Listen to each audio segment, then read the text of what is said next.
Hi friends, Shanmugam Bharani இன்னைக்கு பார்த்தீங்கன்னா சூப்பரான எபிசோடு. சூடாமணியை பார்த்துடுறாங்க.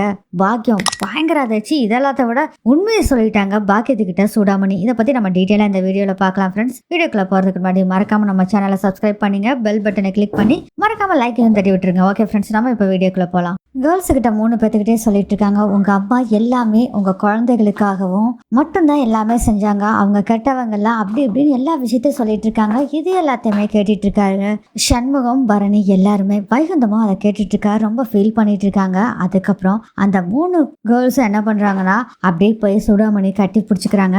இது எல்லாத்தையும் பார்த்துட்டு சண்முகம் பரணி 2 பேரும் படுத்து தூங்க போறாங்க. அப்ப பரணி கேட்குறாங்க, இதை சும்மா விடக்கூடாதுடா, எப்படியாச்சும் அவரை பழி வாங்கியே ஆகணும் அப்படின்னு சொல்றாங்க. ஆமா, நீ சும்மா விடக்கூடாது, என் அம்மாவை எவ்வளோ கேவலப்படுத்திட்டான் அப்படின்னு சொல்லி சண்முகம் சொல்றாங்க. அத்தை ரொம்ப நல்லவங்க, இவன் தான் இதெல்லாம் பண்ணினான்னு எல்லாத்துக்கும் தெரியணும், இதை கத்தி இல்லாம ரத்தம் இல்லாம செய்யணும் அப்படின்னு சொல்றாங்க. ஆமால, நீ சொல்றது கரெக்ட் தான், அத்தைக்கு இப்படி நடந்த பின்னாடி கத்தியவே கையில தொடக்கூடாதுன்னு நினைச்சிட்டு இருக்கேன், கண்டிப்பா இதை நம்ம நிரூபிச்சே ஆகணும் அப்படின்னு சொல்லிட்டு இருக்காரு சண்முகம். அதுக்கப்புறம் காலையில ஆயிருது, வேலை செஞ்சுட்டு இருக்காங்க. பாக்கியம், என்னத்த நீ போய் இந்த வேலை செஞ்சுட்டு இருக்க, அதெல்லாம் ஒண்ணு வேண்டாம் விடு, நான் செய்றேன். அதெல்லாம் விடு, நான் செஞ்சுட்டு இருக்கேன், நீ அவனுக்கு போய் காப்பி கொடு. எது உன் மாவனுக்கா தூக்கம் வருது, அப்புறம் காப்பியை கொண்டுட்டு வாடி அப்படின்னு சொல்லி என்னை அனுப்பிச்சு விட்டுட்டாரு. நானும் சரிப்பா போடா அப்படின்ட்டு வந்துட்டேன் அப்படிங்கிறாங்க. புருஷனை நடி போடா வாடான்னு சொல்லிட்டு இருக்கிறேன், அவனுக்கு போய் காப்பி குடி, அப்புறம் நான் வெளியே போனேன் சக்கியா அப்படின்னு சொல்றாங்க. எங்கத்த போற, வேற எங்க? சண்முக வீட்டுக்கு தான் போறேன். சண்முக வீட்டுக்கு? அண்ணனை பார்க்கவா?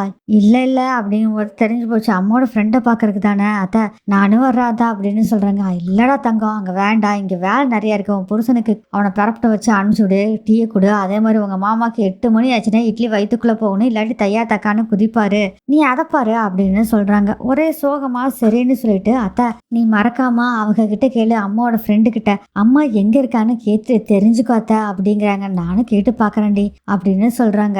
அதுக்கப்புறம் பாத்தீங்கன்னா சரி போய் வேலையை பாரு அப்படிங்கும்போது, அம்மா காஃபி அப்படின்னு கேட்கிறாரு முத்துப்பாண்டி. காஃபி கேட்கறான்ல, போய் குடுப்போ அப்படின்னு சொல்லி பாக்கியம் சொல்றாங்க. அதுக்கு இசைக்கு சொல்றாங்க, உன் மாவன் உங்ககிட்ட தான் கேட்டாரு, எங்கிட்டயா கேட்டாரு அப்படின்னு சொல்றாங்க. இங்க பாரு, பெரம்பு எடுத்து அடிச்சேன்னு வச்சுக்கேன், அவ்வளவுதான், ஓடு அப்படின்னு சொல்லி அனுப்பிச்சு விடுறாங்க. அதுக்கப்புறம் பாத்தீங்கன்னா நம்ம சூடாமணியை காமிக்கிறாங்க. சூடாமணி, அத்தா நீ போய் சமையல் பண்ணு, நான் வந்து காய் நறுக்கிறதெல்லாம் பாத்துக்கிறேன் அப்படின்னு சொல்றாங்க. அத்தா என்னத்த சொல்லிட்டு இருக்கீங்க, நேத்து தான் காயம் பட்டது, அதுக்குள்ள இதெல்லாம் பண்றேன்னு சொல்றீங்க.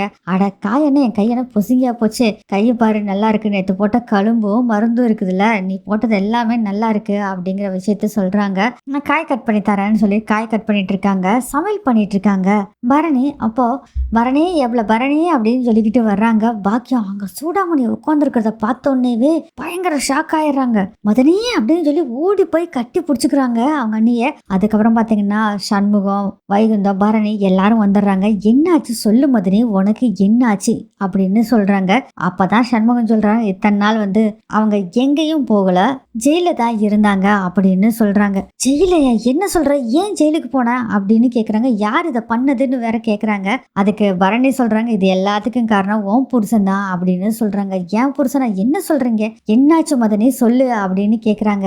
பாக்கியம், இல்ல இதை சொல்ல மாட்டேன் அப்படின்னு சொல்றாங்க. வைகுந்தமும் சொல்றாரு, இல்ல நாங்க சொல்ல மாட்டோம், விட்டுருதா அப்படின்னு சொல்றாங்க. இல்ல நான் தெரிஞ்சே ஆகணும், என்னன்னு சொல்லுங்க அப்படின்னு கேக்குறாங்க. ரொம்ப பிடிவாதம் பிடிக்கிறாங்க. பாக்கியமும், அவர்னால நீ எதுக்கு ஜெயிலுக்கு போன, என்ன பண்ண, என்ன ஏதுன்னு துருவி கேக்குறாங்க. பாக்கியம் வேற வழி இல்ல, சொல்லித்தான் ஆகணும் அப்படிங்கிற நிலைமை. அப்பதான் பாத்தீங்கன்னா பரணி சொல்றாங்க, அத்தா இதை ஓன் வாயாலே சொல்லு அப்படின்னு சொல்றாங்க. அதுக்கு சூடாமணி சொல்றாங்க, நான் எந்த ஒரு தப்பும் பண்ணல, ஒருத்தனால நான் ஏமாந்து போனேன், என் பிள்ளைகளை எல்லாத்தையுமே காப்பாத்துவாங்கன்னு நான் ஏமாந்துட்டேன் அப்படிங்கிறாங்க. என்ன மாதிரி சொல்ற நீ, சொல்லு எனக்கு ஒன்றும் புரியல அப்படிங்கும் போது தான் பாத்தீங்கன்னா நடந்த விஷயத்த பூரா சொல்றாங்க சூடாமணி.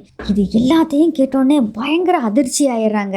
என்ன மாதிரி சொல்ற? ஆமா, அவங்க கொலை பண்ணிட்டு என்ன ஜெயிலுக்கு போக சொன்னாங்க, நானும் போகமாட்டேன் தான் முதல்ல சொன்னேன், ஆனா பிள்ளைகளை எல்லாம் நல்லா படிக்க வச்சு நல்லா கரை சேர்த்துறேன், அதே மாதிரி சண்முகத்துக்கு பரணியை கல்யாணம் பண்ணி வைக்கிறேன்னு சொன்னாங்க, அதனாலதான் இதெல்லாம் செய்வாருன்னு நான் அங்க ஜெயிலுக்கு போனேன், அவரு கொன்னதுக்கு பதிலாக நான் தான் கொன்னேன்னு சொல்லி போனேன், ஆனா நடந்ததோ இங்க வேற மாதிரி, உன் புருஷன் தப்பா ஊருக்குள்ள சொல்லி வச்சுட்டான், அது மட்டும் இல்லாம நகை திருடினதும் அவன் தான் அப்படிங்கிற எல்லா விஷயத்தையுமே சொல்றாங்க. சூடாமணி இதை கேட்டு பயங்கர அதிர்ச்சியில இருக்காங்க. பாக்கியம். இதோட இந்த எபிசோட் முடியுது.